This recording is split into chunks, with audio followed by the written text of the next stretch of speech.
2017 год начнется с изменений, которые относятся к каждому автолюбителю без исключения. В первую очередь они связаны с полисами ОСАГО. С 1 января все страховые компании, работающие на рынке ОСАГО, обязаны будут продавать электронные полисы. Кроме того, цена полиса ОСАГО будет зависеть от количества нарушений. Если их будет очень много, то стоимость страховки увеличится примерно в 3 раза.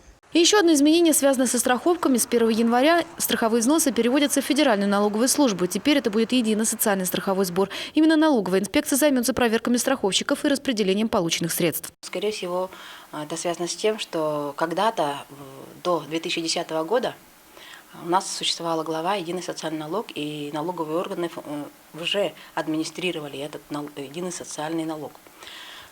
Но с 2010 года были переданы во все страховые фонды. К сожалению, вот с 2010 года и по настоящее время сумма задолженности превысила 300 миллиардов рублей по всей стране.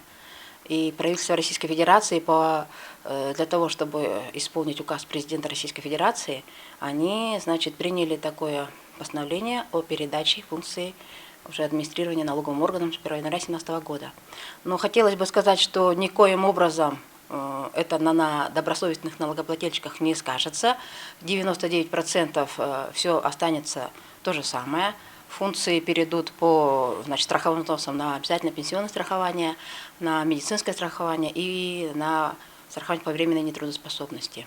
Добавляется глава новая, налоговый кодекс, и теперь уже, мы полностью будем, как и с налогами, работать. Долгожданным законом, который начнет работать в новом году, станет закон о коллекторах. Он должен изменить взаимоотношения между взыскателями и должниками. Закон ограничивает общение взыскателя с должником личными встречами не чаще 1 раза в неделю, звонками не чаще 2 раз в неделю и строго в определенное время.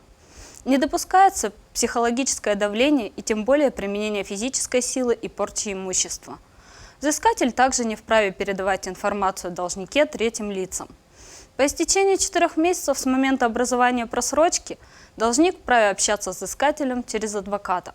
За нарушение законодательства предусмотрены штрафные санкции. Изменения коснутся сферы здравоохранения. С 2017 года вступает в силу новый приказ Минздрава России. Согласно новой норме, сотрудникам аптечных сетей будет запрещено советовать покупателю более дорогие препараты при наличии более дешевого аналога. Также приказ Минздрава вводит запрет на продажу ряда лекарственных средств в большом количестве в одни руки. Согласно нововведению, спиртосодержащие препараты, в которых доля этилового спирта свыше 15%, продавать в большом количестве одному человеку будет запрещено. А ведь многие из нас такими препаратами дома лечат простудные и сердечные заболевания. Это всевозможные капли, настойки и сиропы.